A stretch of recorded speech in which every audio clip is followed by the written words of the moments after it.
Hello and welcome to Sidekicks, the weekly cybersecurity podcast hosted by Richmond Advisory Group's principal analysts, namely me, Rory Duncan. And me, Christina Richmond. This podcast is your go-to partner for understanding the cybersecurity market, industry trends, and the real-world challenges of protecting organizations today. With us today is our special guest, George Verbacher, who's a Director for Information Security at Live Oak Bank. Hi, George. Hey, Rory. Hey, Christina. Hey, George. Thanks for joining us. We're super excited that you're here today. Tell us what you do. What's your day like? Yeah, absolutely. I'm over at Live Oak Bank. Not many people have probably heard of Live Oak Bank unless you are a small business within the U.S., but we are one of the top lenders when it comes to loans associated with small business. So really our primary focus is those that are living the American dream, as our CEO says. And with that, I love that. Yeah, it's a really interesting bank to be a part of because of that.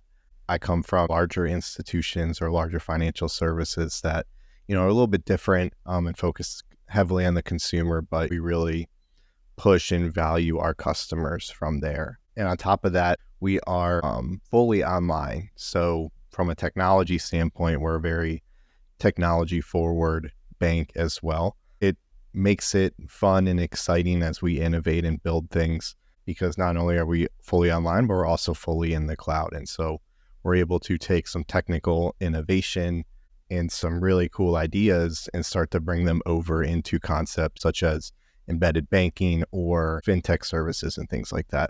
Tell me what embedded banking is. That sounds interesting. Yeah, so embedded banking is allowing technology platforms or services to embed financial products within their services. So the best way I like to think about it myself, because I'm in no way an expert in embedded banking, but I do find it super interesting.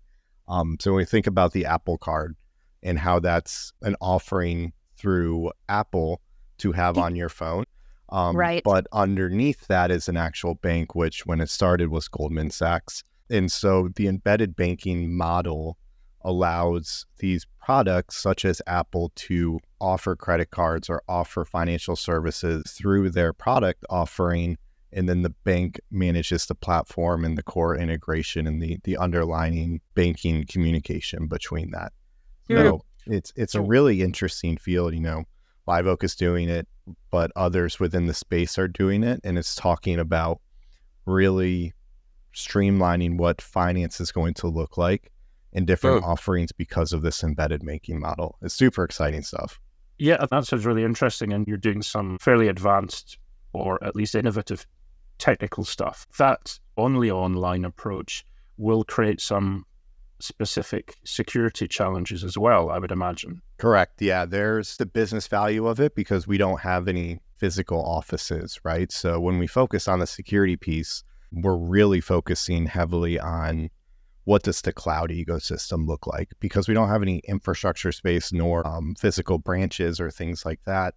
Really, our main focus is, okay, how are we protecting our core banking foundations, which is a cloud service that we also make use of. So we're not managing our core. And so across the entire landscape of all of our services, we're really having to shift the mindset when it comes to risk management and approach, because we're losing so much of that control, offloading that to the vendors and services and third and fourth parties that we're using. You must have a really strong TPRM, a third-party risk management program running. Yeah. Yes, that's probably one of the biggest areas of the team right now, and one of the larger focuses whenever we look at our annual type of information security refresh. The top risk for us is third-party risk. That along with, the TPRM side, I always view as, okay, let's get you into the door of doing business with Live Oak. Let's make sure that you align well with our risk management strategy and our practices, our requirements, regulations, things like that. And then we shift it then over to, okay, well, how are we implementing that? How are we doing continuous governance? And how are we architecting how these services interact with one another? Because of the complexity of just banking in general, right? A lot of different services have to interact and integrate with each other. And so the challenge there is then shifting from, okay, well, we have TPRM, which is a huge focus. Let's make sure that we're getting the right vendors in terms of security and their controls in there while not hindering innovation and allowing for things like AI and things like that. So the general stuff we think about with TPRM, but then let's make sure that we're following through with that and architecting and engineering and partnering with our business to securely implement that. Handing that responsibility to a third party as part of a risk management strategy, etc., must have been a challenging move by the bank in terms of what it perhaps did previously. How long did it take for that kind of trust to be earned by the provider, but also what were the decisions behind it? What were the trade-offs? Yeah, so how I understand it from like a historical perspective of Live Oak is that our CEO, Chip Mahan, actually was one of the first people to create an online bank. I can't remember the exact date. He was kind of a pioneer in the space of bringing technology to the banking sector. So it's made our appetite for risk in these new technology platforms a lot different than we would look at it like a more conservative bank because of the love for technology that our executive team has. We also partner directly through our founders. They created a venture capitalist firm that is associated with Live Oak, but it's not Live Oak Ventures, they're named Canopy Ventures. And through that, they actually invest in fintech platforms and cybersecurity platforms. So they've been doing that for many years now in relation to the Live Oak Bank side. Oh. So for us, from a security piece, it's been a really fun challenge, and I'm used to at different banks because we are on the forefront of these new fintech innovations and security innovations that are coming through the investments that we're doing on the venture side, and then seeing how that could fit into the Live Oak model. Sure. And so it's really cool to kind of balance that dichotomy that goes there, but it's different than what I'm familiar with. So George, thanks for that. So if there were others listening to the show, if there were investors or those looking to kind of create innovations in fintech like your CEO did, do you think they could sponsor the podcast? No. Do you think what advice? Well, that would be good as well. I thought I'd just get that in there right now. For those folk who are listening who are perhaps looking to innovate in the same way that you guys did, what advice would you give them from a security perspective? Yeah, so I mean, I would say that for us, we can't be afraid of new technologies, and we need to really focus on looking at things as a technologist in an area to where this wave of technology is increasing exponentially. I mean, we look at just AI in the past year, right? You know, the next technology wave is going to come, and it's going to continue to come. And so from a security side, you know, we can't be afraid of that. Right. And we can't portray that down, you know, to our organization. And that's kind of the mindset that I've tried to create throughout my career. And even, you know, it's put to the challenge really at Live Oak is that, you know, we talk about enabling the business, we talk about partnering with the business, but really we need to look at, okay, well, security individuals, we're technologists, right? We love technology and we want to use it.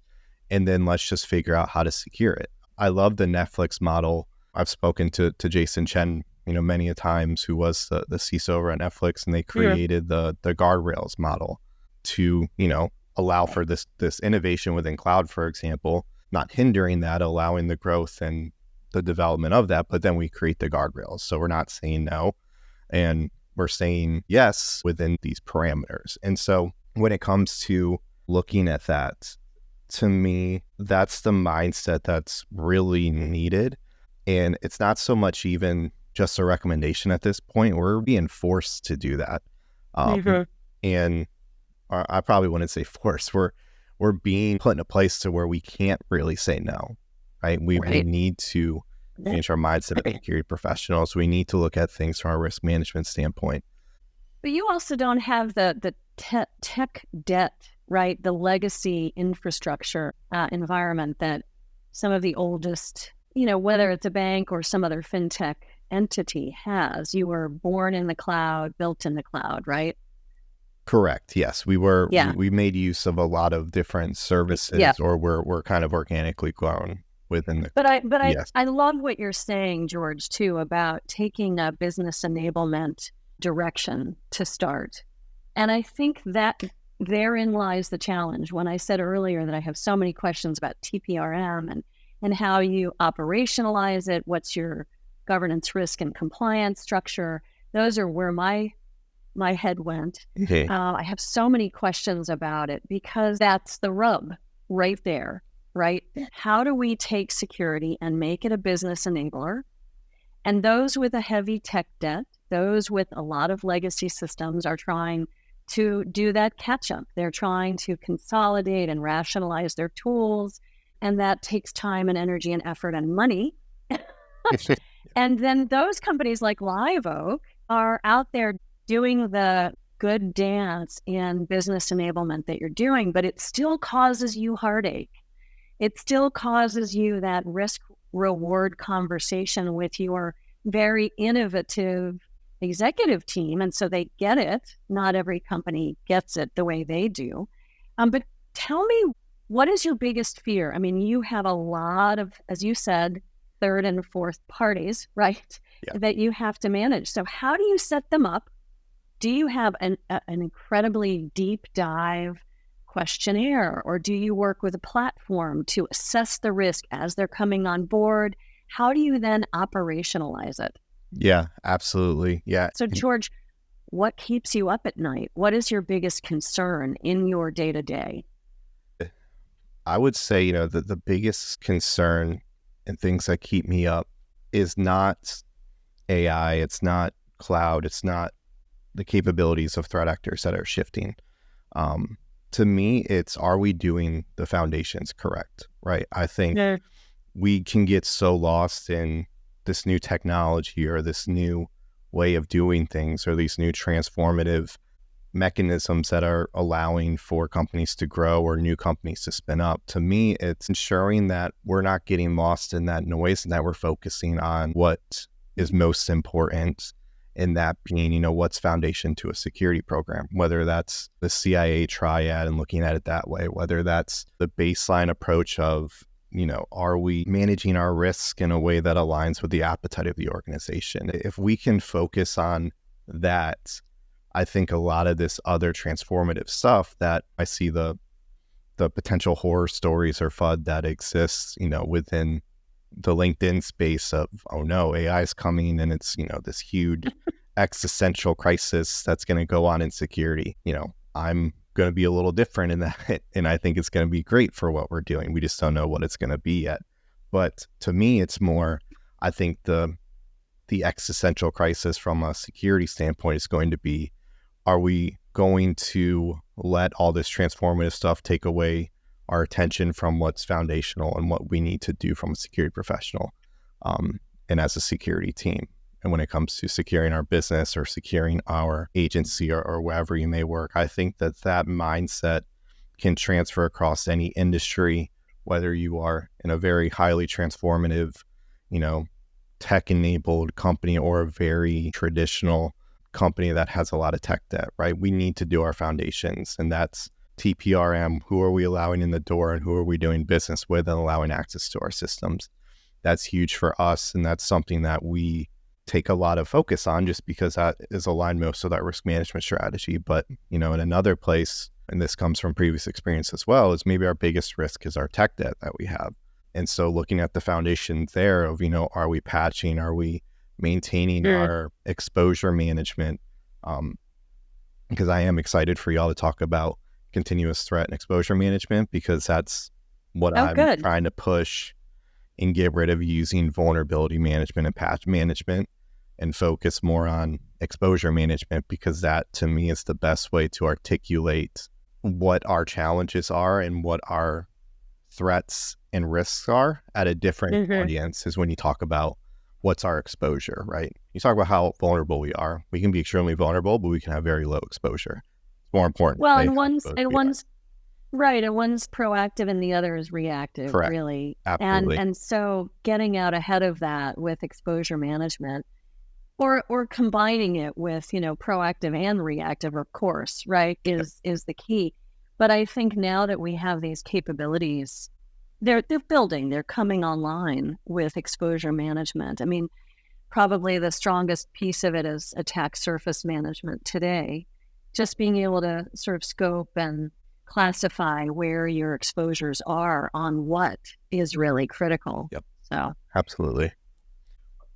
So that was fantastic, George. Thanks for those insights. Thanks for being a guest.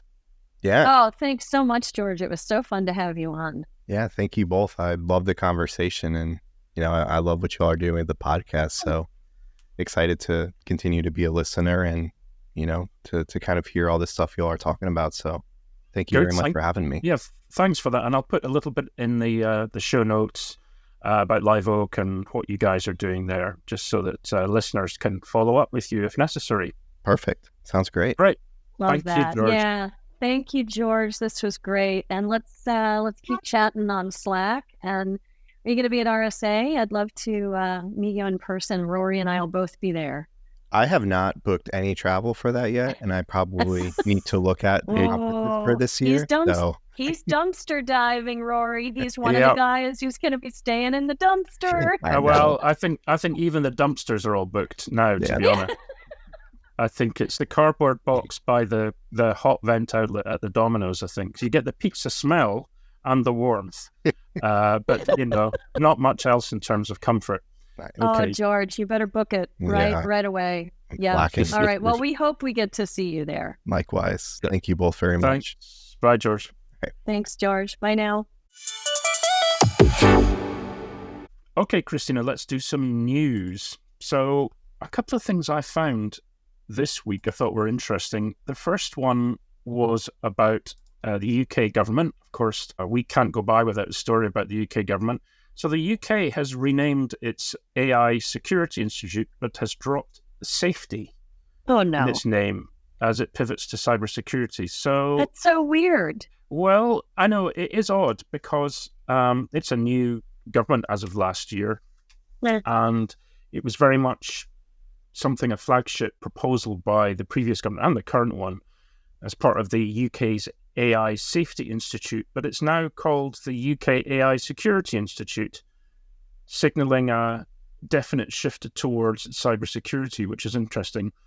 I think partly it's because of this sudden realization, and you'll see this in other countries, of course, that AI appears to be something that's being driven in other parts of the world to the UK and Europe, right? So whether it's NVIDIA and Silicon Valley in the US, or whether it's, from China with DeepSeek and whatever, there is this idea that UK has to kind of catch up, both on the AI side, but in the cybersecurity side, in particular because of the supposed high regard that the educational and research institutes in the UK have, whether it's the Cambridge, Oxford universities or some other kind of sponsorship. I think the UK is having to kind of flail around a little bit to try to find out where it can create some leadership.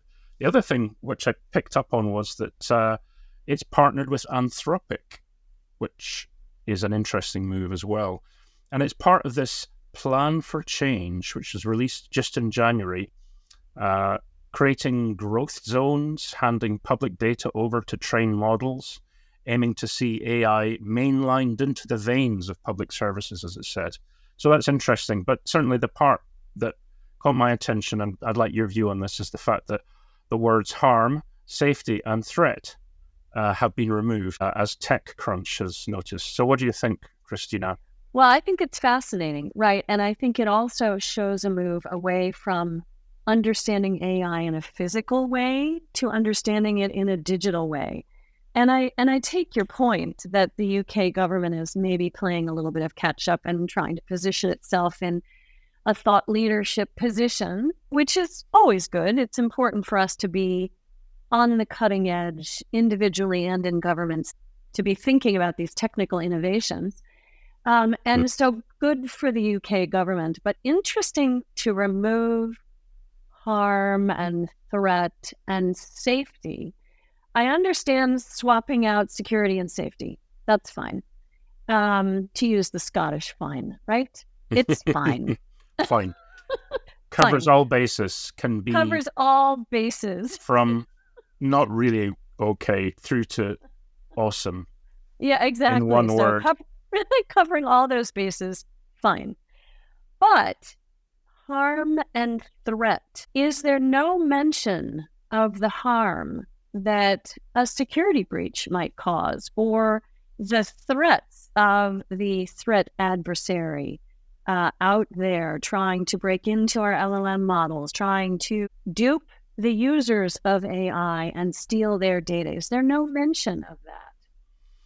Yeah, well, so the latest from the UK's Secretary of State for Science, Innovation and Technology, a guy called Peter Kyle, is saying that the work of the AI Security Institute won't change, okay, but this renewed focus will ensure our citizens and those of our allies are protected from those who would look to use AI against our institutions' democratic values and way of life. And that's where he introduces this idea of the partnership with Anthropic. But it seems to be more focused on, accelerating the use of AI as opposed to ensuring the security of the UK citizens and their allies and their way of life and democratic values, etc. Yeah. I think there's this kind of a change of emphasis. It's a pity that one thing was thrown out in order to emphasize the other. Right, yeah. It's interesting also because historically, the UK and Europe more broadly has been more concerned with privacy than the US.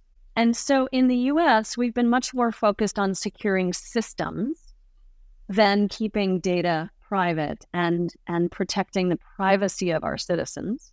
Whereas in the UK and Europe, it strikes me historically has been really much more focused on privacy as well as security. The GDPR legislation, it speaks to that. And we've played catch up in the US with things like the California Privacy Act.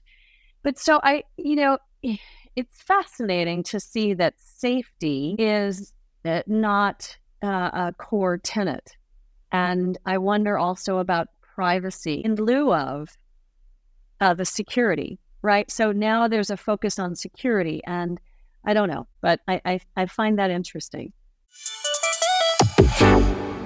Thanks for that, Christina. There was a couple of other stories I saw which were interesting, and it was actually bug hunting. A researcher has earned a $10,000 bug bounty from Google for disclosing a vulnerability that could have been exploited to obtain email addresses associated with any YouTube account. That was an interesting one because obviously... Yeah, I love bug bounty stuff. I mean, I used to study it years and years ago, and it's become kind of rolled up into vulnerability management and exposure management and all of that, but it's a really rare group of people.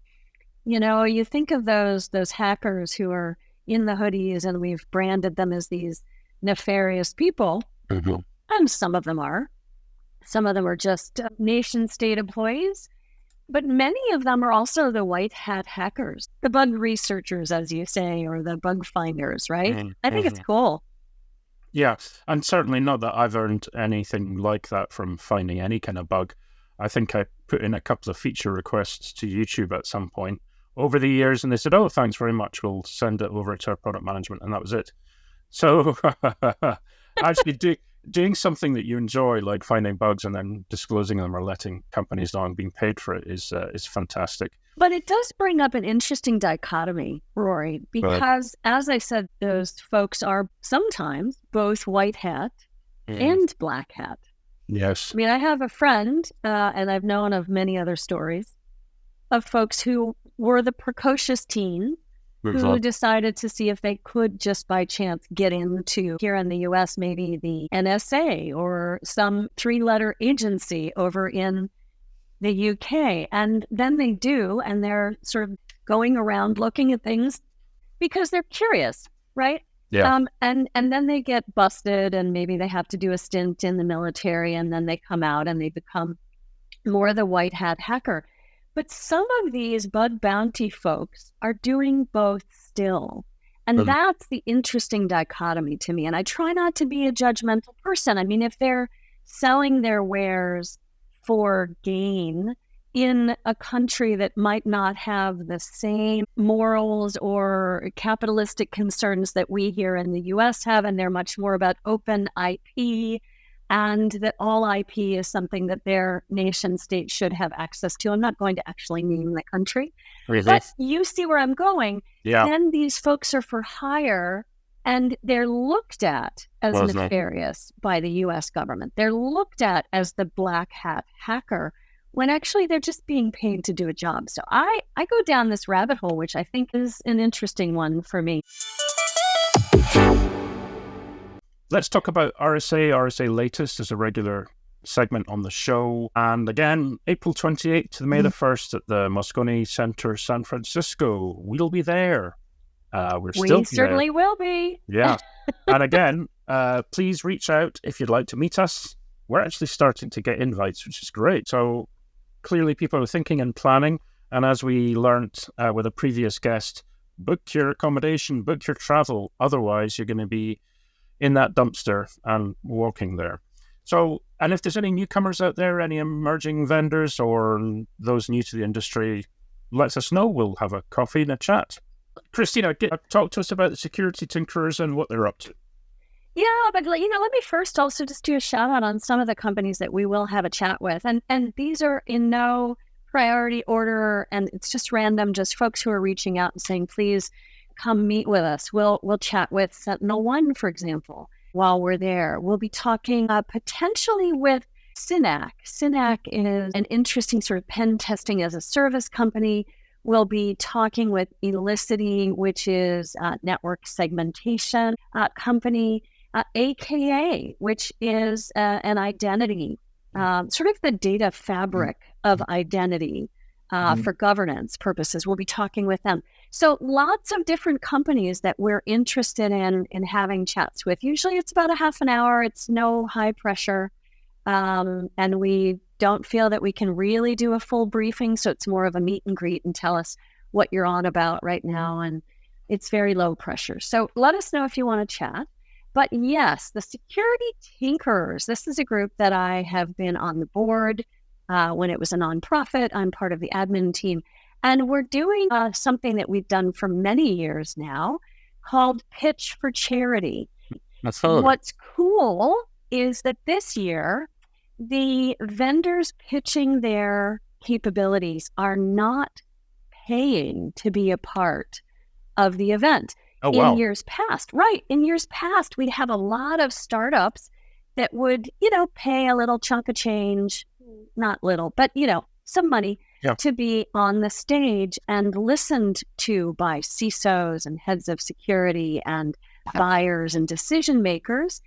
And this year, our wonderful sponsors, Okta and SentinelOne, are donating to two amazing charities that are going to be coming to listen to the pitch. So we will have that in the speaker notes. And if you are a vendor and would like to pitch to this great audience and have money donated, $100,000 is being donated to a couple of charities. Then please do fill out the form and the link will be in the speaker's notes.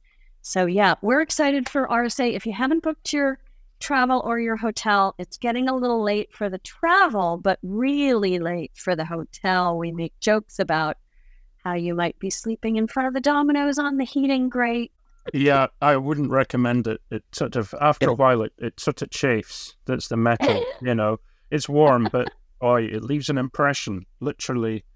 And figuratively. I can tell you that for certain. Well, thanks for that, Christina. And again, this is a really worthwhile venture to be involved with, and certainly a very worthwhile cause that the Security Tinkerers are sponsoring. So thank you for that, Christina. So everybody who's been listening, thank you very much for joining us. Keep tuning in every Tuesday through your favorite streaming platform to hear the latest episode. Feel free to add some comments, to send us your thoughts. And don't forget that we hope to see you at RSA, and please do let us know if you're going. We'd love to have a chat, and we'll be having some interesting conversations on the show floor. Yeah, thanks for the reminder, Christina. That's great.